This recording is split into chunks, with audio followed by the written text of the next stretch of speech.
जिसके परिणाम स्वरूप उन्हें 2 धाम प्राप्त हुआ। आगे के प्रसंग में श्री सुखदेव जी महाराज राजा परीक्षित को वृषभदेव के पुत्र भरत की कथा श्रवण कराते हैं। भरत क्षत्रिय वंश में जन्मे राजा थे। राजपाट सब कुछ छोड़ दिया, क्योंकि उन्हें ज्ञात है कि संसार नश्वर है, जगत में जो कुछ है सब यहीं रह जाना है, साथ जो कुछ जाएगा वो सिर्फ भजन कीर्तन परमात्मा का नाम ही साथ जाने वाला है। राजपाट छोड़ करके भरत जी राजा भरत मुनि भरत हो गए। जंगल में रह रहे हैं, तप कर रहे हैं। लेकिन एक दिन जब सुबह स्नान के लिए गए और नदी में स्नान कर रहे थे,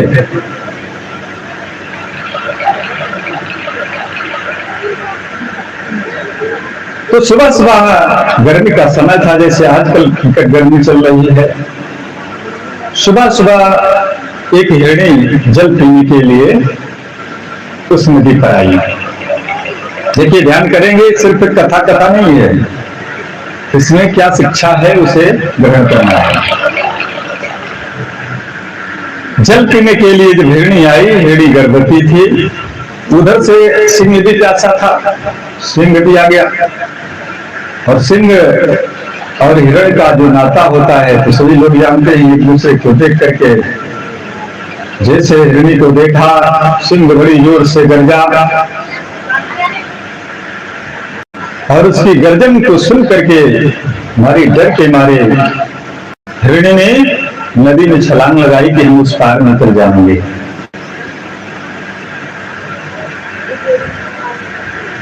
लेकिन ये महाराज, हिरणी गर्भवती थी, शरीर भारी था, नदी ने छलांग तो लगाई लेकिन उस पार न जा सकी। बीच नदी में गिरी और जब गिरी नदी में, तब तक उसका गर्भ ही नदी में गिर गया। गर्भ गिरते ही हिरणी के प्राण छूट गए। अब वो नवजात शिशु शावक हाथ पैर चला करके बाहर निकलने की कोशिश कर रहा है।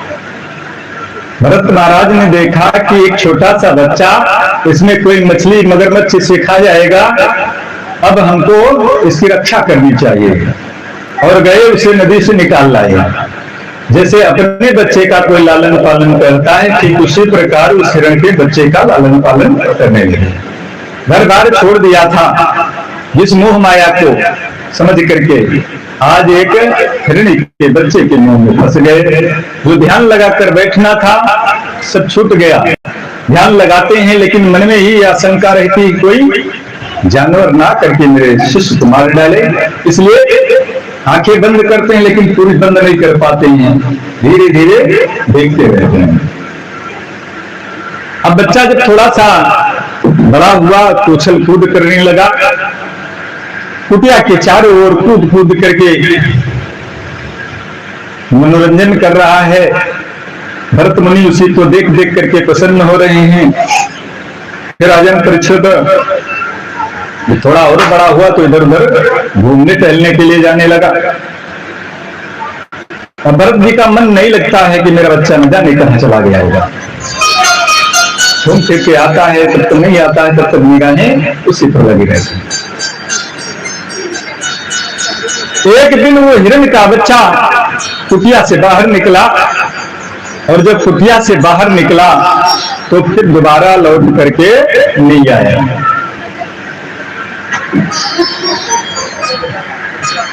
उसी वियोग में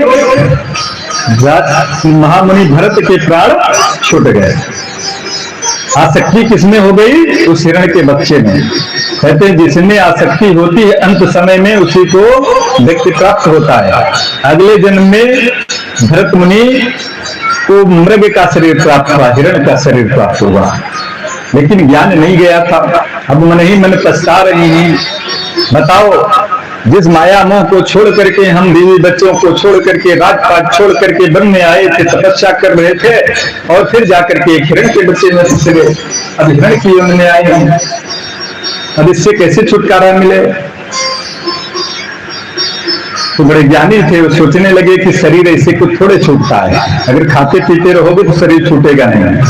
उन्होंने चारा पानी सब छोड़ दिया, धीरे धीरे शरीर दुर्बल हुआ, और एक दिन उस हिरण के प्राण छूट गया। ज्ञान था पिछले जन्म का, सत्कर्म थे, इसलिए भरत जी को पुनः मानव योनि प्राप्त हुई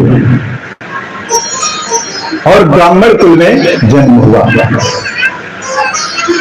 जब ब्राह्मण कुल में जन्म हुआ, लेकिन ज्ञान बराबर है। अब ये सोच रहे हैं कि संसार में किसी को कष्ट देना अच्छी बात नहीं है, क्योंकि कहा गया परहित तो सरिस धर्म नहीं भाई, पर पीड़ा सम नहीं अधमाई।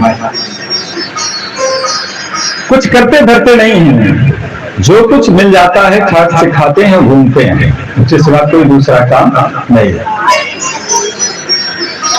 परमात्मा का ध्यान करते हैं। भरत जी के 4 भाई थे, सबसे छोटे थे। भाइयों ने कहा, देखो भैया, अब तुम बड़े हो गए हो, सयाने हो गए हो, अब तुमको भी कुछ ना काम काज तो करना ही चाहिए।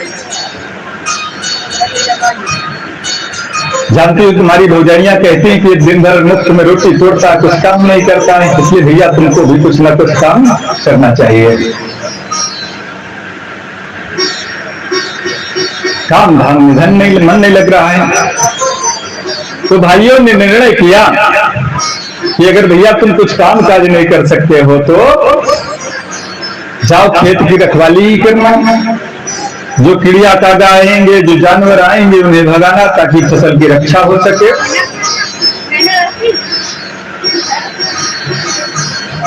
अब जब खेत पर गए रखवाली करने के लिए, तो देखा सब फुदक फुदक करके चिड़िया दाना चुग रही थी। उनको प्रेम मगन भोजन करते हुए देख करके भरत जी सोचने लगे कि इनको अगर हम भूखे नहीं भगा देंगे तो मुझे बड़ा पाप लगेगा, इसलिए चुपचाप दूसरी ओर मुड़ करके बैठ गए। जिधर लहलहाती फसल थी, जिसकी रखवाली के लिए उनको लगाया गया था, देखा उसमें जानवर बड़े चाव से चल रहे हैं, बड़े प्रसन्न हैं। सोचा इनको अगर भगाएंगे तो हमें पाप लगेगा, दूसरी तरफ मुड़ करके बैठ गए। चिड़िया कागा सारी अनाज को चुन गए, सारी फसल नष्ट हो गई। भाई लोग जब पहुंचे तो देखा कि सारी फसल नष्ट है। भाइयों ने मजबूर होकर के कहा, ये भैया आप अपना रास्ता लो, अब हमारे पास तुम्हारा गुजारा नहीं हो सकता, तुम्हारे कारण हम नित्य प्रहर इतना कलह सहन नहीं कर सकते। घर से निकाल दिया। फिर भी इनको कोई परवाह नहीं, जिधर बैठ जाते हैं कुछ मिल जाता है तो खा लेते हैं, नहीं मिलता है कोई बात नहीं। एक मेड़ पर बैठे विचार कर रहे थे, लेकिन कहते हैं जिसको कोई चिंता नहीं होती वो बड़ा हष्ट पुष्ट होता है, और चिंता करने वाला चाहे जितना खाए उसके शरीर में नहीं लगता है, शरीर से बड़े हष्ट पुष्ट थे।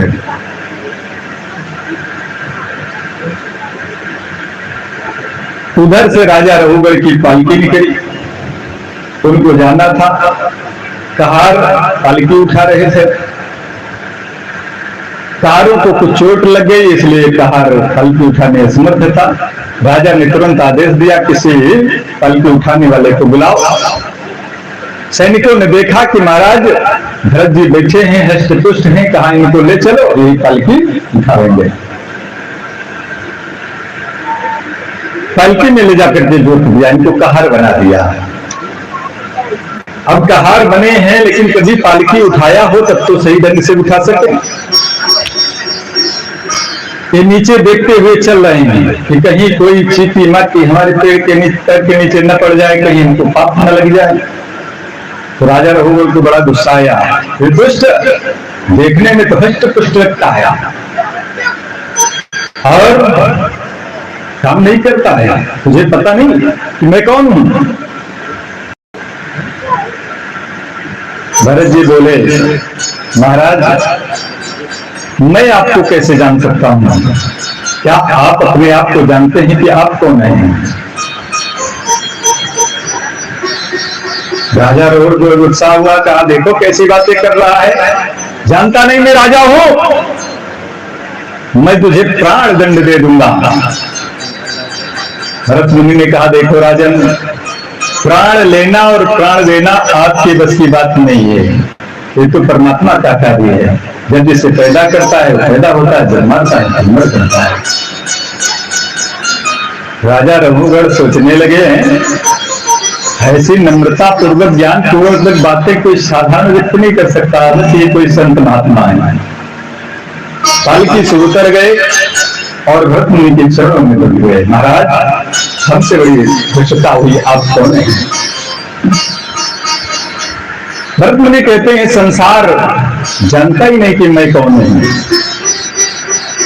मैं कौन हूं यही तो जानने की आवश्यकता है।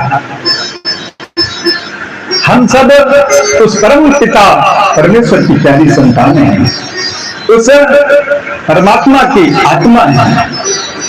हमारा निरंतर उन्हीं से मिलने का प्रयास करना चाहिए। अब राजा गरुड़ की आंखें खुली, उनको ज्ञान प्राप्त हुआ, उनको गुरु बना लिया, और जिनके गुरु बनाने के कारण राजा रघुगढ़ स्वर्ग को प्राप्त हुए।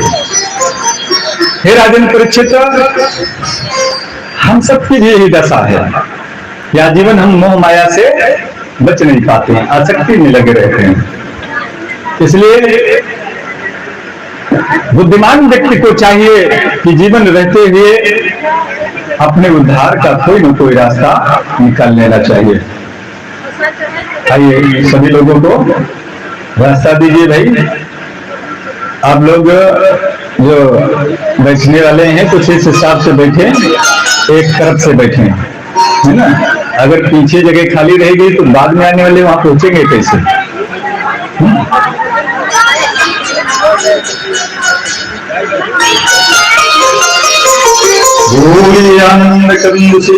भगवान के